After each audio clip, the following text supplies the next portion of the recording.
न माया मिली न राम। किसी गांव में दो दोस्त रहते थे और एक का नाम हीरा था और दूसरे का नाम मोती, और दोनों में गहरी दोस्ती थी और वो बचपन से ही खेलना कूदना पढ़ना लिखना हर काम साथ करते आ रहे। जब वो बड़े हुए तो उन पर काम धंधा ढूंढने का दबाव आने लगा।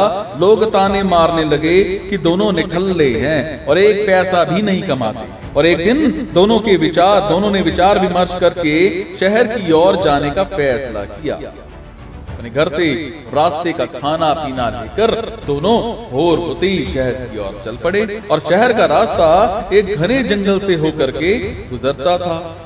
अब दोनों एक साथ अपनी मंजिल की ओर चले जा रहे थे।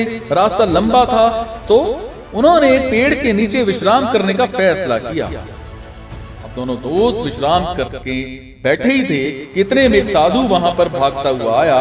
साधु तेजी से हाँफ रहा था और बेहद डरा हुआ। तो मोती ने साधु से उनके डरने का कारण पूछा तो साधु ने बताया कि आगे के रास्ते में एक डायन है और उसे हराकर आगे बढ़ना बहुत मुश्किल है। मेरी मानो तुम दोनों यहीं से वापस लौट जाओ। अब इतना कहकर साधु अपने रास्ते को लौट गया।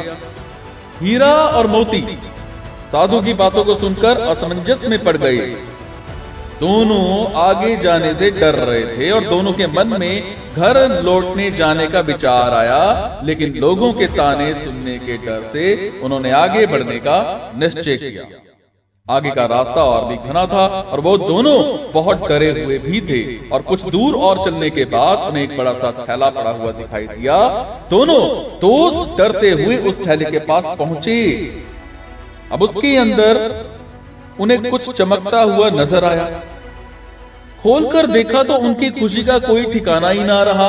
उस थैले में बहुत सारे सोने के सिक्के थे। अब सिक्के इतने ज्यादा थे कि दोनों की जिंदगी आसानी से पूरे ऐशोआराम से कट सकती। दोनों खुशी से झूम रहे थे। उन्हें अपने आगे बढ़ने के फैसले पर गर्व हो रहा था।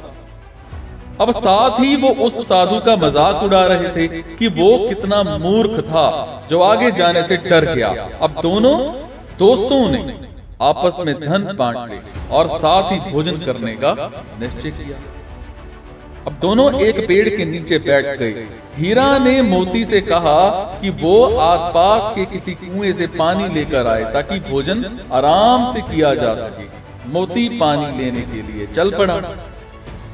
अब मोती रास्ते में चलते चलते सोच रहा था कि अगर वो सारे सिक्के उसके हो जाएं तो वो और उसका परिवार हमेशा राजा की तरह रहेगा। मोती के मन में लालच आ चुका था।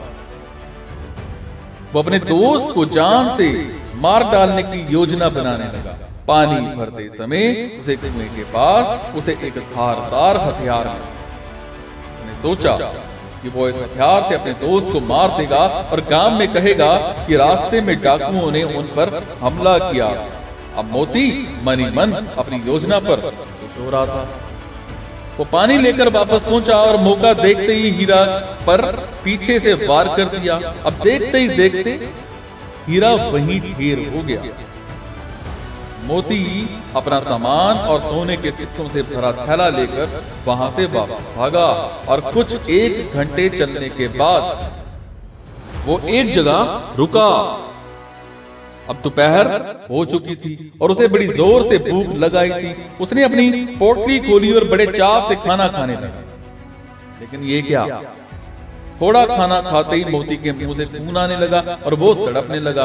उसे एहसास हो चुका था कि जब वो पानी लेने गया था तभी हीरा ने उसके खाने में कोई जहरीली जंगली बूटी मिला दी थी। अब कुछ ही देर में उसकी भी तड़प तड़प कर मृत्यु हो गई। अब दोनों दोस्त मृत पड़े और वो थैला यानी माया रूपी डायन जस का तस पड़ा हुआ। जी हाँ दोस्तों, उस साधु ने एकदम ठीक कहा था कि आगे डायन, वो सिक्कों से भरा थैला उन दोनों दोस्तों के लिए डायन ही साबित हुआ। ना वो डायन रूपी थैला वहां होता, ना उनके मन में लालच आता और ना वो एक दूसरे की जान देते। दोस्तों, यही जीवन का सच भी है हम माया यानी धन दौलत संपदा एकत्रित करने में इतना उलझ जाते हैं कि अपने रिश्ते नातों तक को भुला देते हैं। माया रूपी डायन आज घर में बैठी है। इसी माया के चक्कर में इंसान राक्षस बन बैठा है।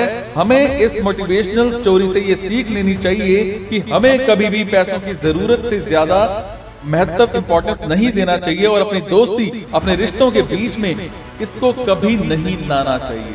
और हमारे पूर्वज भी तो कहते हैं कि माया के चक्कर में दोनों गए, ना माया मिली ना राम। इसलिए हमें हमेशा माया के लोभ और धन के लालच से बचना चाहिए और ज्यादा ना सही पर कुछ समय भगवान की आराधना में जरूर लगाना चाहिए।